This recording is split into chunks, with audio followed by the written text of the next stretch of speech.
Alors, je voudrais parler du phénomène Google par ses côtés burlesques et comiques. Vous savez, des gens comme ça qui, tout d'un coup, vont sur Google dans une discussion et vous débitent des choses qu'ils sont en train de lire et de découvrir pour la première fois, et qui font les intéressants en se targuant comme ça de connaissances qu'ils viennent d'apprendre à l'instant.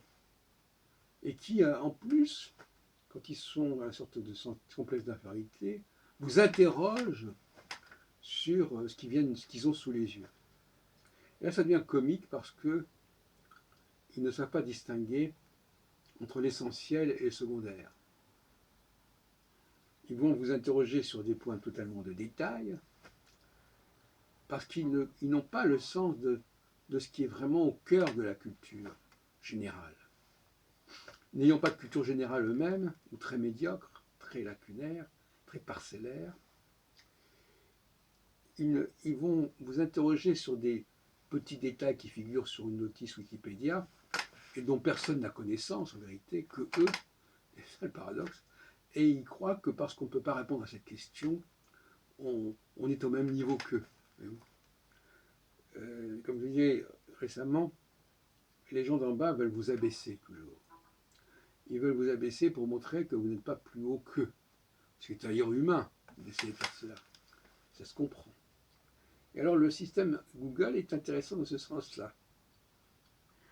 Quelqu'un d'un culte va prendre Google et puis va vous poser des questions un peu comme ça en vrac, n'importe quoi, sur ce qu'il peut lire, en disant ah oui, ah mais vous savez pas ça. Donc il veut inverser les rôles, c'est lui qui sait et les autres ne savent pas. Sauf que son savoir est uniquement dépendant de ce qu'il a pu lire et comprendre dans les notices qui figurent et qui fourmillent sur Internet. Donc Internet nous crée une sorte de population de pseudo-historiens, de pseudo-érudits, qui malheureusement ne connaissent les choses qu'à travers leurs béquilles ou leurs prothèses de leur téléphone portable, de leur, etc. Donc voilà un nouvel avatar de la culture, de la sous-culture. Il est très difficile de poser des questions de culture générale quand on n'a pas soi-même une bonne culture générale. Parce que finalement, qu'est-ce que c'est que la culture générale? Ce sont des choses qui sont connues généralement de gens d'un certain niveau. On peut poser la barre à un certain niveau. Donc il faut déjà avoir ce niveau en sachant ce qu'à un certain niveau on sait. Et il s'agit de vérifier si telle personne a le niveau en question, a bien ce niveau. Mais si pour le vérifier, vous utilisez des ressources informatiques, et vous savez que dans ces ressources informatiques, il y a souvent des détails totalement secondaires, la ville de naissance, le nom de je ne sais pas qui, etc. Ils vont vous interroger sur des questions totalement secondaires, et ils vont croire qu'ils peuvent vous coller, comme on dit, qu'ils peuvent montrer que vous ne savez pas certaines choses, tout comme eux ne savent pas certaines choses. Alors que les questions qu'ils vous posent sont absolument ridicules.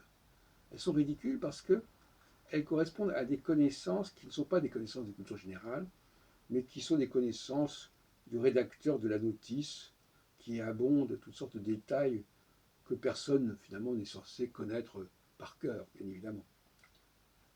Donc si on ne sait pas distinguer l'essentiel et le secondaire, on ne va pas se lancer dans des histoires de poser des questions de culture générale, ce qui est tout à fait ridicule. Mais il faut bien reconnaître que les gens qui sont dominés adorent les situations où les rôles sont inversés, sont renversés.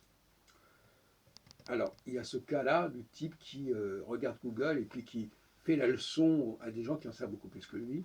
Mais lui, il a Google, donc ça lui permet d'être tout en haut. Et puis, il y a, je ne sais pas, dans d'autres domaines, des gens qui sont chargés par la sécurité, comme à la Bibliothèque nationale, par exemple, ou comme à la Cinémathèque, et qui sont des étrangers, toujours.